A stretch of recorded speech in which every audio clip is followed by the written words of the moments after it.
இந்த பின்னாடி இருக்கக்கூடிய காட்சியை நீங்க பார்க்குறீங்க. தற்போது குளிர்காலம் ஆரம்பித்திருக்கிறது. யூரோப்பில் இருக்கிறவங்களுக்கு யூரோப்ட குளிர் தெரியும், இலங்கையில் இருக்கிறவங்களுக்கு இலங்கையினுடைய குளிரும் வெப்பமும் தெரியும். ஆனால் அரபு நாட்டினுடைய குளிரும் வெப்பமும் எப்படி இருக்கும் என்பதை அரபு நாடுகளுக்கு சென்றவர்களுக்கு, அங்கு வேலை செய்கிறவர்களுக்கு, அங்கு வாழ்கிறவர்களுக்கு தெரியும். பாலஸ்தீன விடுதலை அமைப்பு கத்தாரிலிருந்து வெளியேறுகிறதா, வெளியேற்றப்படுகிறதா, எங்கு செல்ல போகிறார்கள் என்கிற நிறைய கேள்விகள் தொடர்ந்து எழுப்பப்படுகிற நேரத்தில் என்ன காரணம் என்று தெரியவில்லை. கத்தாரில் இருந்து பாலஸ்தீன விடுதலை அமைப்பினுடைய பல முக்கிய தலைவர்கள் தற்போது டர்க்கியை நோக்கி நகர்ந்து கொண்டிருக்கிறார்கள். செங்கடலில் இருந்து எனக்கு இனிமே இருக்க முடியாது, நாம் போரண்டா ராஜா என்று சொல்லிட்டு இன்றைக்கு கிளம்பி இருக்கிறது USS ஆப்ரஹாம் லிங்கன் என்கிற இந்த கப்பல் என்கிற செய்திகள் வெளியாகி இருக்கிறது.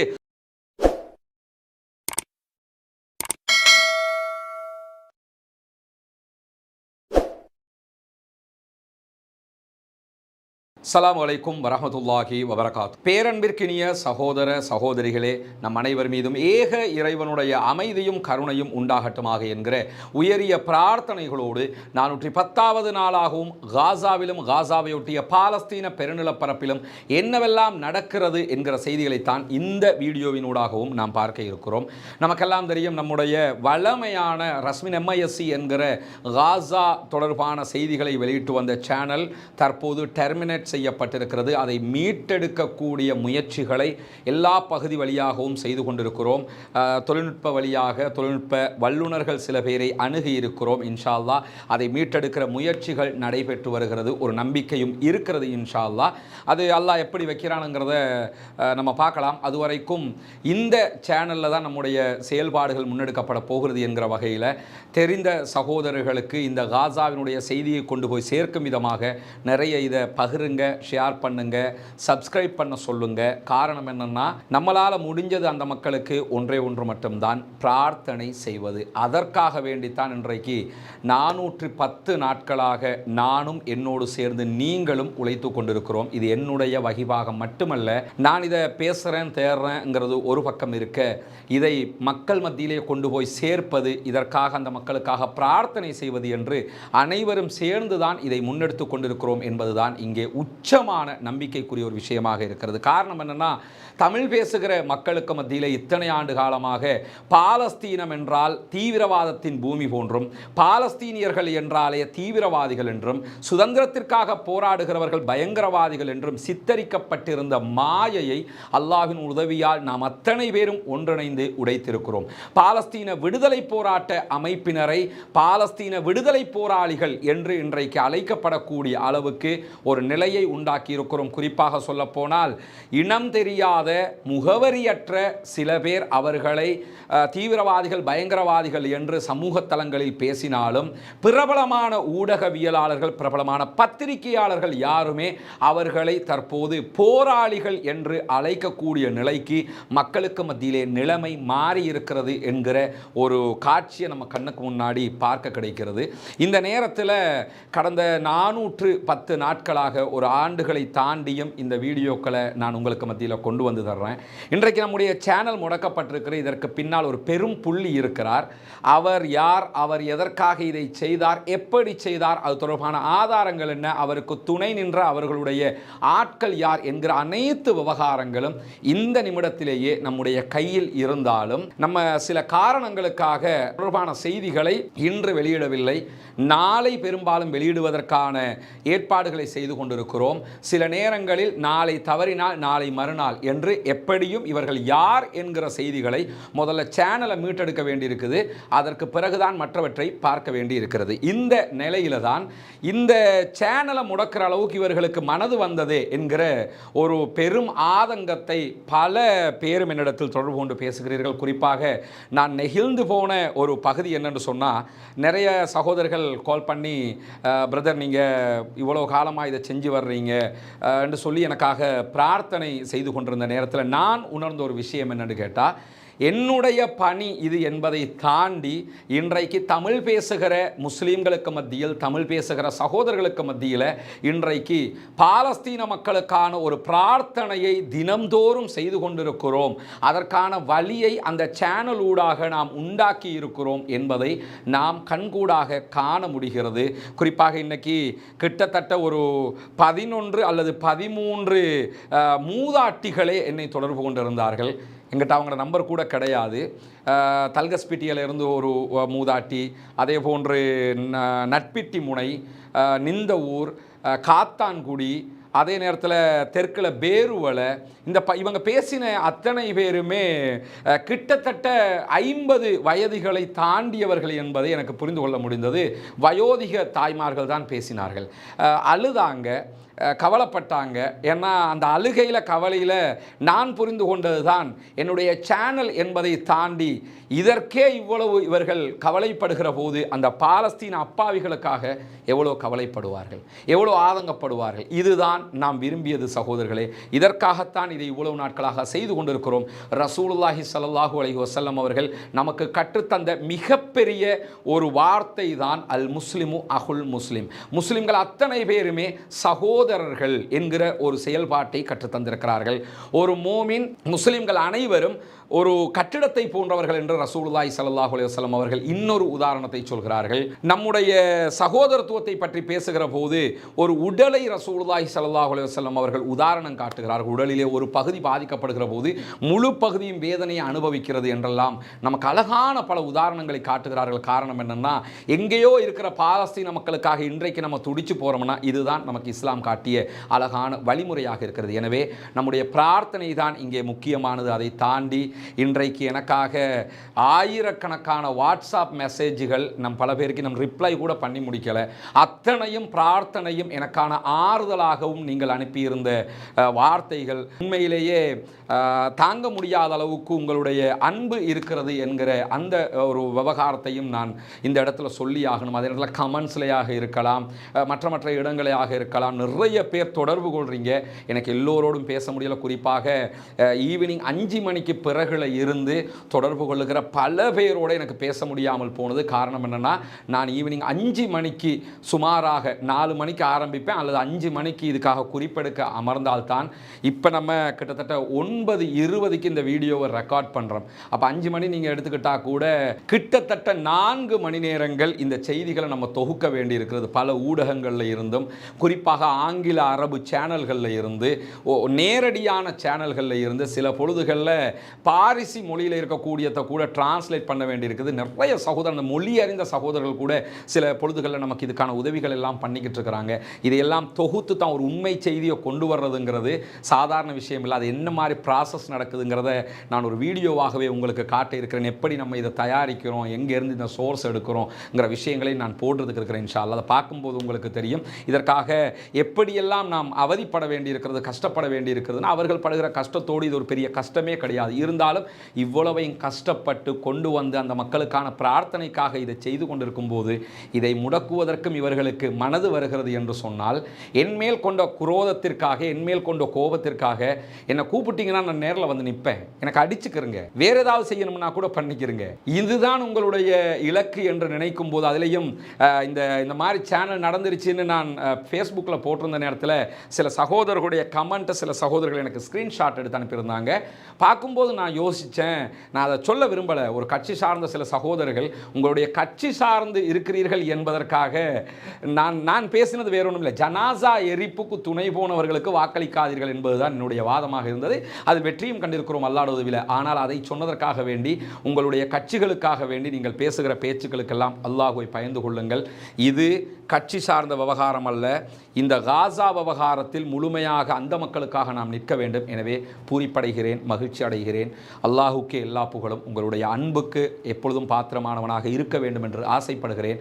வல்ல ரஹ்மான் உங்கள் அத்தனை பேருக்கும் அருள் புரியட்டும் என்கிற செய்திகளோடு இன்றைக்கு காசாவிலே என்னவெல்லாம் நடக்கிறது என்கிற செய்திகளைத்தான் நாம் பார்க்க இருக்கிறோம். 410வது நாளாக இன்றைக்கு பல மகிழ்ச்சிகரமான செய்திகள் நமக்கு வந்திருக்கின்றன. குறிப்பாக டெல் அவீவில் நேற்று இரவில் இருந்து இன்னைக்கு நம்ம பேசுகிற நிலை வரைக்கும் நூற்றுக்கணக்கான ஏவுகணை தாக்குதல்களோடு பெரிய அட்டாக்குகளை செய்து கொண்டிருக்கிறார்கள் ஹிஸ்புல்லா போராளிகள் என்கிற செய்திகள் வெளியாகி இருக்கிற அதே நேரத்தில் அதற்கு முன்பதாக காசாவுக்குள் என்ன நடக்கிறது என்கிற பல முக்கியமான செய்திகளை நாம் பார்க்க இருக்கிறோம். குறிப்பாக இந்த பின்னாடி இருக்கக்கூடிய காட்சியை நீங்க பார்க்குறீங்க. காசாவில் தற்போது குளிர்காலம் ஆரம்பித்திருக்கிறது. யூரோப்பில் இருக்கிறவங்களுக்கு யூரோப்ட குளிர் தெரியும், இலங்கையில் இருக்கிறவங்களுக்கு இலங்கையினுடைய குளிரும் வெப்பமும் தெரியும். ஆனால் அரபு நாட்டினுடைய குளிரும் வெப்பமும் எப்படி இருக்கும் என்பதை அரபு நாடுகளுக்கு சென்றவர்களுக்கு, அங்கு வேலை செய்கிறவர்களுக்கு, அங்கு வாழ்கிறவர்களுக்கு தெரியும். வெப்பம் எவ்வளவு அதிகமான சூடாக இருக்கிறதோ அதைவிட அகோரமானதாக அங்கு இருக்கக்கூடிய குளிர் இருக்க போகிறது. அதுதான் அந்த பாலைவன பூமியினுடைய நிலைமையாக இருக்கிறது. நம்ம நாட்டில் நுவரெலியில், சிம்லாவில், ஊட்டியில், கோடைக்கானலில் இருக்கிற மாதிரி எல்லாம் கிடையாதுங்க. தாங்க முடியாத குளிராக இருக்கும். அந்த குளிர்கால பகுதி அங்கே வந்திருக்கிறது. அதோடு சேர்த்து மழையும் பொழிய ஆரம்பித்திருக்கீங்க. நீங்க பார்க்கலாம், நிறைய இப்போ வருகிற புகைப்படங்கள் எல்லாம் காசா மக்கள் ஜாக்கெட் போட்டுக்கிட்டு இருப்பாங்க. அந்த குளிருக்காக வேண்டி போடுகிற ஆடைகளை போட்டிருப்பாங்க. கிழிஞ்ச ஆடைகளாக இருக்கும், அதை போட்டுக்கிட்டு இருக்கிறாங்க. இருக்கிறது அவ்வளவுதான். அப்படியான ஒரு நிலையில் மழையும் பொழிய ஆரம்பித்திருக்கு. அவர்களுடைய வாழ்க்கை எப்படி இருக்குன்னு பாருங்க. இந்த டென்ட்டுக்குள்ள தான் இருக்கணும், அவ்வளவும் தண்ணீரில் மூழ்கி போயிருக்கிறது. இந்த மக்களுடைய செய்திகள் தான் அதிகம் போய் சேர வேண்டும் சகோதரர்களை. இந்த மாதிரி நேரத்தில் இன்றைக்கு 50 பேர் கொல்லப்பட்டிருக்கிறார்கள், ஷஹீதாகி இருக்கிறார்கள். வல்ல ரஹ்மான் அவர்களுக்கு அருள் புரிய வேண்டும். வல்ல ரஹ்மான் அவர்களுக்கு சொர்க்கத்தை கொடுக்க வேண்டும். வல்ல ரஹ்மான் அவர்களுக்கு ஜன்னத்துல் ஃபிர்தௌஸை கொடுக்க வேண்டும். ஷஹீதுடைய அந்தஸ்தை அவர்கள் இணை வைக்காத பட்சத்தில் அடைவார்கள் என்கிற நம்பிக்கைகளோடு அவர்களுக்காக பிரார்த்தனை செய்ய மறந்து விடாதீர்கள். இந்த மாதிரியான ஒரு சூழ்நிலையில் இன்றைக்கு வெளியாகி இருக்கக்கூடிய ஒரு முக்கியமான செய்தியும் கூட என்னன்னு சொன்னால், இந்த பாலஸ்தீன விடுதலை அமைப்பு கத்தாரில் இருந்து வெளியேறுகிறதா, வெளியேற்றப்படுகிறதா, எங்கு செல்ல போகிறார்கள் என்கிற நிறைய கேள்விகள் தொடர்ந்து எழுப்பப்படுகிற நேரத்தில் கத்தாரில் இருந்து அவர்கள் வெளியேற்றப்படுகிறார்கள் என்கிற செய்திகள் வெளியாகியிருந்து அவர்கள் வெளியேற்றப்படவில்லை. ஆனால் என்ன காரணம் என்று தெரியவில்லை. கத்தாரில் இருந்து பாலஸ்தீன விடுதலை அமைப்பினுடைய பல முக்கிய தலைவர்கள் தற்போது டர்க்கியை நோக்கி நகர்ந்து கொண்டிருக்கிறார்கள், துருக்கியினுடைய பகுதிகளுக்கு நகர்ந்து கொண்டிருக்கிறார்கள் என்கிற செய்திகள் வெளியாகி இருக்கிற இன்றைக்கு கத்தாருடைய வெளிவிவகார அமைச்சு உத்தியோகபூர்வமாக ஒரு செய்தியை அறிவித்திருக்கிறது. நாங்கள் யாரையும் வெளியேற சொல்லவும் இல்லை, வெளியேற சொல்லவும் மாட்டோம். சமாதான பேச்சுவார்த்தைகளை தற்காலிகமாக இடைநிறுத்தி இருக்கிறோம். காரணம் என்னன்னா, இரண்டு தரப்பும் பேச்சுவார்த்தைக்கு முனைப்பு காட்டாமல் இருக்கிற போது நாங்கள் மாத்திரம் முனைப்பு காட்ட முடியாது. இருந்தாலும் கத்தாரிலே இருக்கக்கூடிய பாலஸ்தீன விடுதலை அமைப்பினுடைய பல முக்கியஸ்தர்கள் துருக்கியை நோக்கி இடம்பெயர்ந்திருக்கிறார்கள் என்கிற செய்திகள் வெளிவந்திருக்கிற அதே நேரத்தில் துருக்கிக்கு ஷின்பத்தினுடைய தலைவர் திடீரென்று விஜயம் செய்து வந்திருக்கிறார். அதாவது இஸ்ரேலுடைய உள்நாட்டு பாதுகாப்பு அமைப்பாக இருக்கக்கூடிய ஷின்பத்தினுடைய தலைவர் போயிருக்கிறாரு. ஏன்னா இவங்களை எடுக்காதீங்க என்று சொல்றதுக்காக அந்த அடிப்படையில் தான் நேற்றைய தினம் நம்ம ஒரு செய்தியில் சொல்லியிருந்தோம், துருக்கி ஒரு துரோகத்தின் பக்கம் சாய போகிறதோ என்கிற ஒரு எண்ணம் வருகிறது. துருக்கி இங்கு யாரும் இல்லை, அவர்கள் வந்து தான் போய்கிட்டு இருக்கிறாங்க, மற்றபடி எதுவுமே அவங்க இங்கே செய்யலைங்கிற மாதிரி ஒரு அறிவித்தலை விடுத்திருந்தார்கள். அல்லாஹுதான் போதுமானவன். இவர்கள் காசாவுக்குள்ள அப்பாவி மக்கள் நாடோடிகளாக திரிகிற அதே நேரத்தில் பாலஸ்தீனத்திற்கான தலைவர்கள் எப்படியாவது இந்த யுத்தத்தை நிறுத்தணும், அதே நேரத்தில் வெற்றியை நோக்கி நகர்த்தணும் என்று இருக்கக்கூடிய தலைவர்கள் எல்லாம் ஒரு நாட்டிலிருந்து மறுநாட்டுக்கு அவர்கள் அகதிகளை போன்று அலைகிற காட்சிகள் எல்லாம் சாதாரணமான காட்சிகள் கிடையாது. கத்தாரில் கொஞ்ச காலம், கொஞ்ச நாள் துருக்கியில், கொஞ்ச நாள் எகிப்தில், அப்படித்தான் அவர்களும் ஒரு அகதி வாழ்க்கையை தான் வாழ்ந்து கொண்டு இருக்கிறார்கள். பார்க்கறதுக்கு வேணும்னா ஃப்ளைட்டில் போயிட்டு வராங்கங்கிற மாதிரி இருக்கும். ஆனால் உண்மையிலேயே பாரிய நெருக்குதல்களுக்கு அவர்கள் தள்ளப்பட்டிருக்கிறார்கள். பாதுகாப்பின்மை அவர்களை தொடர்கிறது. ஈரானுக்குள்ளே போயே இஸ்மாயில் ஹனியா கொல்லப்பட்டிருக்கும் போது டர்க்கிக்குள்ளே எதுவும் நடக்குமா என்கிற சந்தேகங்கள் இருக்கிறது. கத்தாரில் இருந்து ஏன் அவங்க போகிறாங்க, கத்தாரில் பாதுகாப்பு போதாதா என்கிற பாரிய கேள்விகள் எல்லாம் இருக்கிறது. அந்த மக்களுக்கும் மறக்காமல் அல்லாஹ்விடத்தில் பிரார்த்தனை செய்யுங்கள். தலைவர்கள் தான், ஆனால் அவர்களை போன்ற தலைவர்கள் நமக்கு கிடைக்கவில்லையே என்கிற ஆதங்கம் எப்பொழுதும் இருக்கிறது. அல்லாஹு தஆலா அவர்களை புரிந்து கொள்ள போதுமானவன் என்கிற பிரார்த்தனைகளோடும் இன்றைக்கு வெளியாகி இருக்கக்கூடிய பல முக்கியமான செய்திகள் வெளியாகி இருக்கிறது. குறிப்பாக இன்றைக்கு பாலஸ்தீன விடுதலை அமைப்பைச் சேர்ந்த போராளிகள் நெட்சாரிம் காரிடோர் பகுதிகளில் பாரிய தாக்குதல்களை நடத்தி இருக்கிறார்கள். அந்த தாக்குதல்களில் எந்த அளவுக்குண்டான பாதிப்பு ஏற்பட்டிருக்கிறது என்று சொன்னால் 4 ஹெலிகாப்டர்களில் உடனுக்குடனாக பல பிணங்களை தூக்கி கொண்டு இஸ்ரேலிய ஆக்கிரமிப்பு பயங்கரவாத இராணுவத்தைச் சேர்ந்தவர்கள் ஜெருசலமில் இருக்கக்கூடிய இஸ்ரேலுடைய ஆதிக்கத்தின் கீழ் இருக்கக்கூடிய மருத்துவமனைக்கு உடனடியாக அழைத்து சென்ற காட்சிகள் வெளியாகி இருக்கிறது. அந்த காட்சிகளை நம்ம இதில் ஒளிபரப்ப முடியாது. எல்லா காட்சிகளையும் இன்றைக்கு நம்முடைய டெலிகிராம் சேனலில் நம்ம போட முடியும். காரணம் என்ன, இங்கே எதையுமே காட்ட முடியாது. புதிய சேனலுங்கிறதுனால பல ரெஸ்ட்ரிக்ஷன் நமக்கு இருக்குது. எனவே அதில் நம்ம தனியாக போட்டுவிடுவோம். அதில் நீங்கள் நிறைய வீடியோக்கள் இன்றைக்கி பார்க்க முடியும். அப்படியான ஒரு நேரத்தில் தான் இந்த நெட்சாரிம் காரிடோர் பகுதிகளில் 4 ஹெலிகாப்டர்கள் வந்து ஆட்களை அள்ளிக்கொண்டு போகிற அளவுக்கு தாக்குதல் நடத்தப்பட்டிருக்க. குறிப்பாக குறைந்தது 40க்கு மேற்பட்டவர்கள் கொல்லப்பட்டிருக்கலாம் என்கிற செய்திகள் இன்றைக்கு வெளியாகி கொண்டிருக்கிறது காசாவினுடைய பகுதிகளில் இருந்து. இந்த மாதிரியான நேரத்தில் தான் இன்றைக்கு இஸ்ரேலிய பிரதமர் பெஞ்சமின் நெத்தன்யாகுனுடைய அலுவலகம் தன் மீதான ஊழல் குற்றச்சாட்டுகள் தொடர்பான விசாரணைக்கு நீதிமன்றத்தில் ஆஜராகாமல் இருப்பதற்கு அனுமதி தருமாறு ஷின்பத்தை கோருமாறு கேட்டுக்கொண்டிருக்கிறார்கள். ஷின்பத் என்பது உள்நாட்டு பாதுகாப்பு பிரிவு. அவங்கள்ட்ட நெத்தன்யாகு என்ன சொல்றாருன்னா, என் மேலே இருக்கக்கூடிய ஊழல் குற்றச்சாட்டுகளை இப்போதைக்கு விசாரிக்க வேணாம் என்று சொல்லி நீங்க போய் நீதிமன்றத்தில் பேசுங்க என்று சொல்லி இருக்கிறார்கள். ஆனால் ஷின்பத் அதற்கு உடன்படவில்லை என்கிற செய்திகளும் இன்றைக்கு வெளியாகி இருக்கிறது. நெத்தன்யாகுனுடைய பாடு பெரும்பாடாக இருக்கிறது. பொறுத்திருந்துதான் பார்க்க வேண்டும். அப்படியான ஒரு சூழல் உருவாகி இருக்கக்கூடிய நேரத்தில் தான் நெத்தன்யாகுக்கு எதிராக இன்றைக்கு பாராளுமன்றத்தில் அவர்களுடைய நெசட்ல ஒரு முக்கியமான குரல் எழுந்திருந்தது. இவரை நீங்க புரிஞ்சுக்கணும். இவர் வந்து பாலஸ்தீன பூமியில் பிறந்த இஸ்ரேலுடைய ஒரு நெசட் பாராளுமன்ற உறுப்பினராக இருக்கிறார். இவர் இன்றைக்கு அதாவது ஹதாஷ் தால் என்கிற இனக்குழுவினுடைய தலைவராக இருக்கக்கூடியவர். இஸ்ரேலிய ஆக்கிரமிப்பு பகுதிகளில் இருக்கக்கூடிய பாலஸ்தீனியராக இவர் இருக்கிறார். இவருடைய பிறப்பு பாலஸ்தீனியராக இருக்கிறார். இவர் ஹதாஷ் தால் என்கிற ஒரு இனக்குழுவினுடைய தலைவராக இருக்கிறார். இவருடைய பெயர் ஐமன் ஓதே என்று சொல்லப்படுகிறது. நெசட்ல அதாவது இஸ்ரேல் பாராளுமன்றத்தில் இருக்கக்கூடிய ஒரு உறுப்பினர்.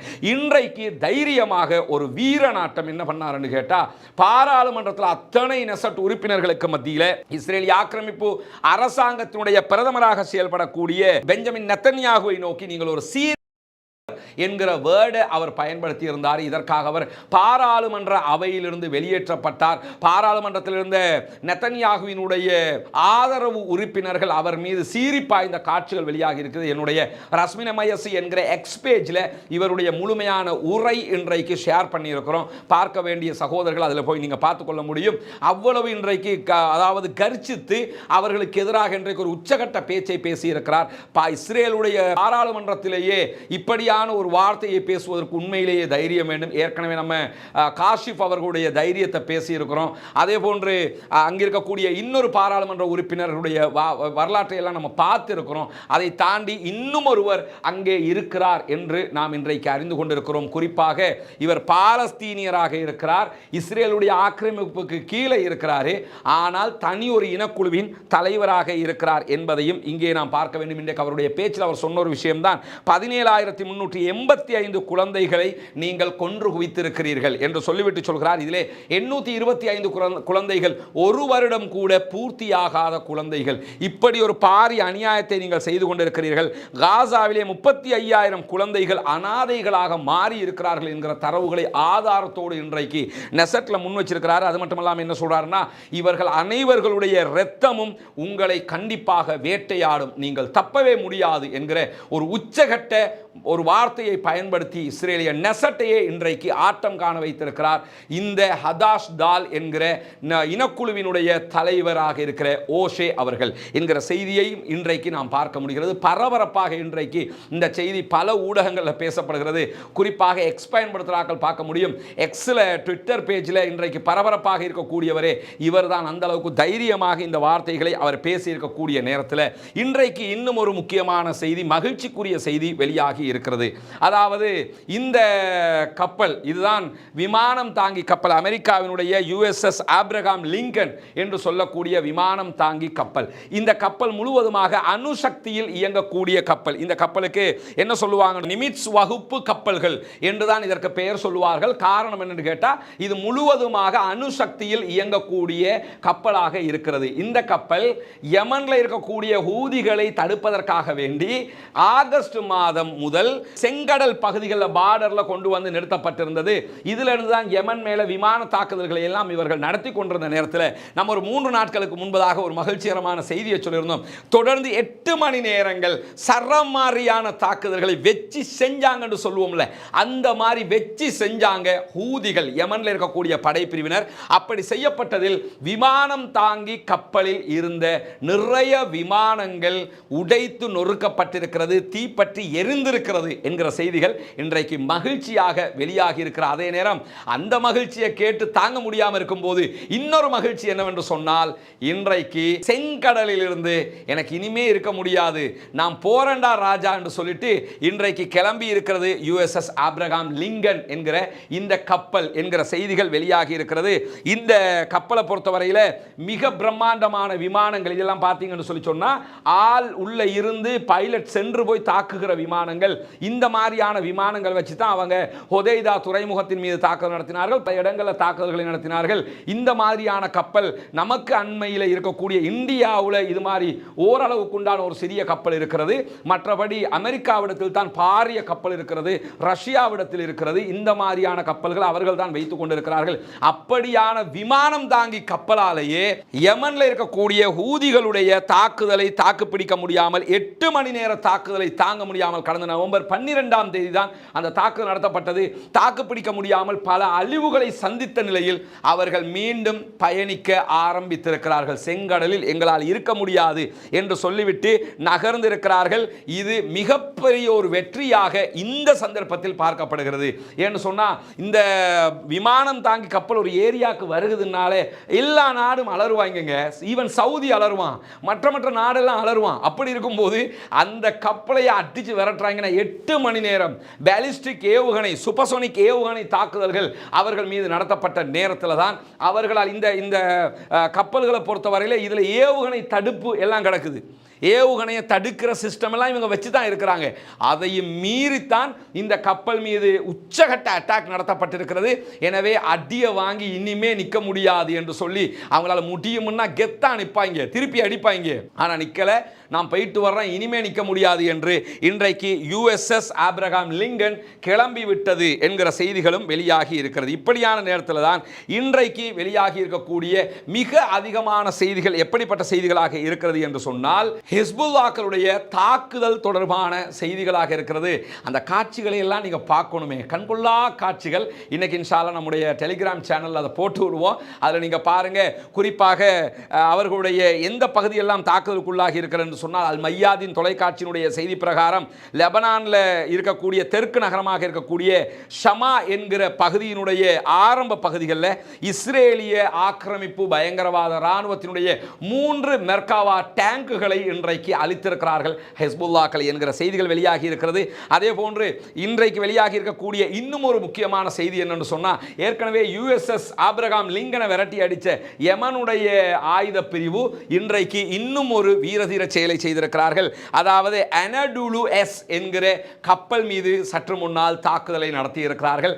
அதுவும் பாலிஸ்டிக் ஏவுகணை தாக்குதல் நடத்தப்பட்டிருக்கு. என்ன விஷயம்னா, நீங்க 2 நாட்களுக்கு முன்பதாக, அதாவது நேற்று அல்லது முந்த நாள், நீங்கள் இந்தியாவினுடைய செய்தி சேனல்களை எல்லாத்தையுமே எடுத்துக்கிட்டீங்கன்னா ஒரு பரபரப்பான செய்தி அந்த செய்தி சேனல்களை பேசப்பட்டுச்சு. அது என்டிடிவியாக இருக்கலாம், இந்தியா டுடேயாக இருக்கலாம், ஏன் ஆனந்த விகடன் வரைக்கும், புதிய தலைமுறை வரைக்கும் பேசப்பட்ட ஒரு செய்தி தான்.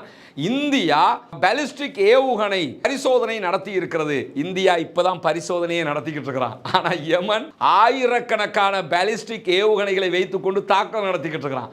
இந்தியா இப்பதான் பரிசோதனை பண்ணிக்கிட்டு இருக்கிறான்.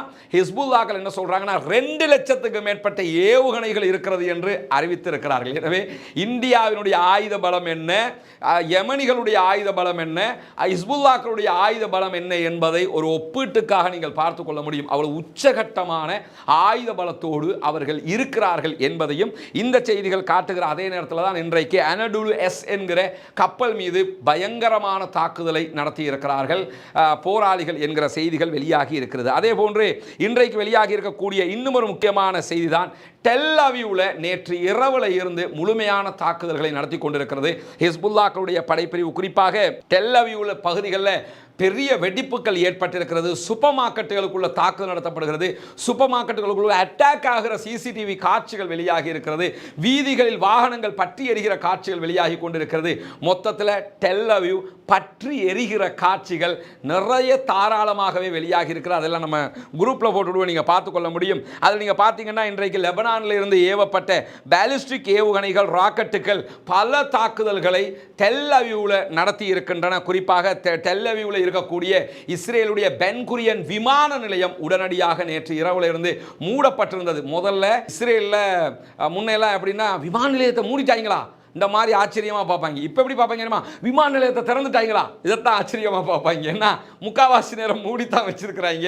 அதனால் அப்படித்தான் பார்க்க முடியும். அந்த அளவுக்கு கடுமையான தாக்குதல்களை அவர்கள் நடத்தி கொண்டிருக்கிறார்கள். அது மட்டுமல்லாமல் இன்றைக்கு இஸ்ரேலுடைய போலீஸ், இவ்வளவு நாளாக நம்ம சொல்லிக்கிட்டு இருந்தோம், இன்றைக்கு அவனே சொல்லிட்டான் அயர்ன் டோம் நாட் ஃபங்க்ஷன், அது இயங்க மாட்டேங்குது. இவ்வளவு ஏவுகணையை தூக்கி அடிச்சிருக்கிறாங்க, அயர்ன் டோமால ஒன்றும் பண்ண முடியாமல் போயிடுச்சுன்னு சொல்லிட்டு ஏவுகணைகளை இடைமறிக்க முடியாமல் இஸ்ரேலுடைய வான் பாதுகாப்பு அமைப்புகள் தோல்வி அடைந்து விட்டன என்று சொல்லி இஸ்ரேலுடைய போலீஸ் இன்றைக்கு அறிவிச்சிருக்காங்க. இதை தாடாக்கு போய் இவ்வளவு காலமாக நாங்கள் சொல்லிக்கிட்டு இருந்தோம். இப்போ நீங்கள் என்னன்னா இதை ஏன் சொல்றான்னா சொல்லணுங்கிறதுக்காக எல்லாம் சொல்லலை.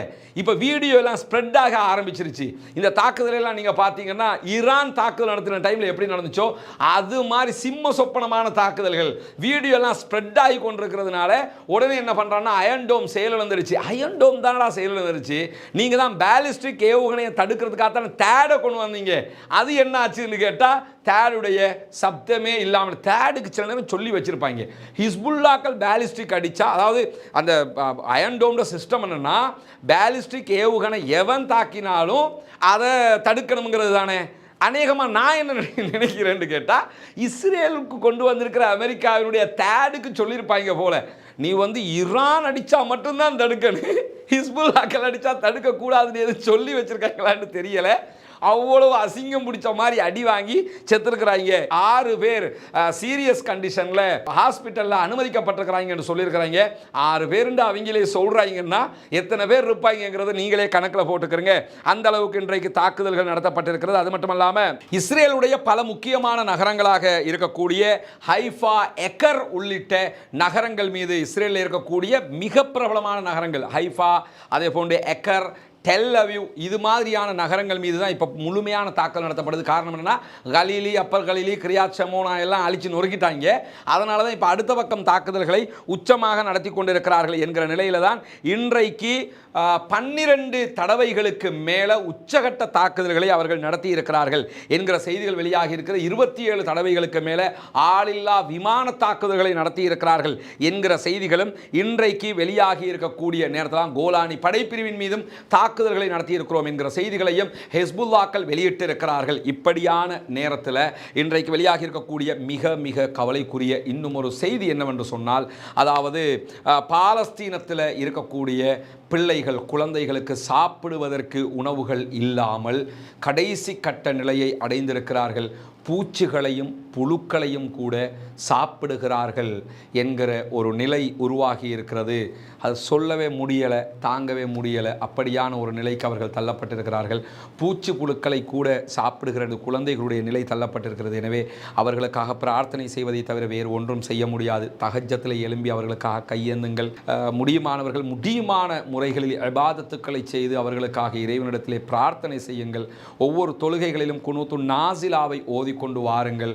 இஸ்ரேலிய ஆக்கிரமிப்பு பயங்கரவாத இராணுவத்திற்கு எதிராக கண்டிப்பாக குனூத்து நாசிலாவை ஓதுகிற அதே நேரத்தில் பாலஸ்தீன மக்களுக்காக தொடர்ந்து துஆ கேளுங்கள், ஜனநாயக ரீதியில் குரல் கொடுங்கள் என்கிற உயரிய கோரிக்கைகளை முன்வைத்தவனாக மறக்காமல் என்னையும் உங்களுடைய பிரார்த்தனைகளில் இணைத்துக் கொள்ளுங்கள் என்கிற கோரிக்கைகளோடு நாளைய தினம் இன்னும் சில முக்கியமான வீடியோக்களோடு நாம் சந்திக்க இருக்கிறோம். குறிப்பாக நிறைய புதிய வீடியோக்களை நம்ம பகிரணும்னு சொல்லி ஏற்கனவே நம்ம சொல்லியிருந்தோம். அந்த அடிப்படையில் இந்த காசா வீடியோ வீடியோக்களை தாண்டி நிறைய புதிய தகவல்களை உங்களுக்கு மத்தியிலே கொண்டு வருவதற்கான ஏற்பாடுகளை செய்திருக்கிறோம். விரைவில் அது தொடர்பான வீடியோக்கள் வெளியாகும். நிறைய மார்க்கம் தொடர்பான சர்வதேச செய்திகள் தொடர்பான, குறிப்பாக காசாவில் உள்ள விஷயங்கள் நம்ம பார்க்குற மாதிரி சோமாலியாவில் மற்ற நாடுகளில் உக்ரைனில் எல்லாம் என்னவெல்லாம் நடக்கிறது என்கிற செய்திகளை எல்லாம் உங்களுக்கு இதனூடாக பகிர இருக்கிறோம். இன்ஷா அல்லாஹ் அந்த செய்திகளையும் நீங்கள் தெரிந்து கொள்ள முடியும். எனவே வல்ல ரஹ்மான் நம்முடைய எண்ணங்களை பூர்த்தி செய்வானாக. வாஹிர் தஅவானா அல்ஹம்துலில்லாஹி ரப்பில் ஆலமீன்.